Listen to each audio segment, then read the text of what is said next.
நெசவாளர்களை காப்பாற்ற யாருமே வரல. ஆனா இப்போ வரார் நம்ம விஜய். நெசவாளர்கள் தான் தமிழின் அடையாளம். ஆனா இன்றைக்கு அவர்கள் வாழ்க்கை எப்படி இருக்கு தெரியுமா? கடன் சுமை, வருமானம் இல்லை, மத்தியில புரோக்கர்ஸ் லாபம். அதான் விஜய் சொல்றார், மாதம் உதவித்தொகை, வட்டி இல்லா கடன், பழைய கடன் தள்ளுபடி. இதோட மட்டும் இல்ல, புதிய மெஷின், அரசு நேரடி வாங்குதல், அப்புறம் தமிழ் ஹேண்ட்லூம் பிராண்ட் உலகத்துக்கு. பெண்கள் நெசவாளர்களுக்கும் ஸ்பெஷல் சப்போர்ட், இளைஞர்களுக்கும் ட்ரெய்னிங் பிளஸ் ஜாப் வாய்ப்பு.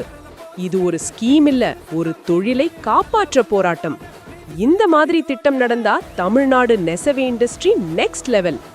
இந்த திட்டம் உண்மையிலேயே நடந்தா நெசவாளர்களின் வாழ்க்கை மாறுமா, இல்ல இது கூட ஒரு எலெக்ஷன் ப்ராமிஸா? முழு விவரத்தையும் ஃபுல் வீடியோவில் காண கீழே உள்ள லிங்கை கிளிக் பண்ணுங்க. உங்கள் ஒப்பீனியன் என்ன? சப்போர்ட் பண்ணாலும் கமெண்ட் பண்ணுங்க, அப்போஸ் பண்ணாலும் கமெண்ட் பண்ணுங்க. நெசவாளர்கள், சிறு குறு நடுத்தர தொழில்கள் மற்றும் விவசாயிகள் மற்றும் காவல்துறையினர் சம்பந்தமான நம்மளோட அஜெண்டா சிலதை உங்ககிட்ட நான் படிக்கிறேன். 1. நெசவாளர்களின் தயாரிப்புகளை நேரடியாக சர்வதேச சந்தைகளில் விற்பனை செய்வதற்காக அரசுக்கு சொந்தமான ஒரு உலகளாவிய இ-காமர்ஸ் பிராண்ட் உருவாக்கப்படும். மேலும் முக்கிய நகரங்களில் வெற்றி தறி விற்பனை நிலையங்கள், ஷோரூம்ஸ் அமைக்கப்படும். 2.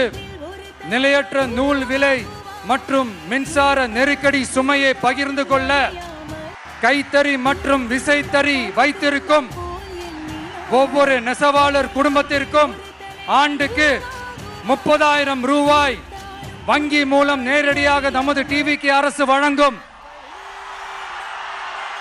3. கைத்தறிகளுக்கான இலவச மின்சாரம் 500 யூனிட்டுகளாகவும் விசைத்தறிகளுக்கான இலவச மின்சாரம் 1500 யூனிட்டுகளாகவும் உயர்த்தப்படும்.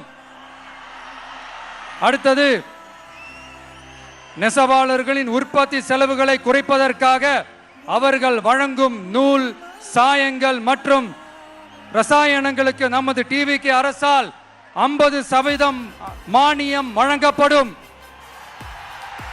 அடுத்தது, நமது டிவிக்கு அரசில் அனைத்து நெசவாளர்களுக்கும் ரூபாய் 10 லட்சம் ஆயுள் காப்பீடு வழங்கப்படும்.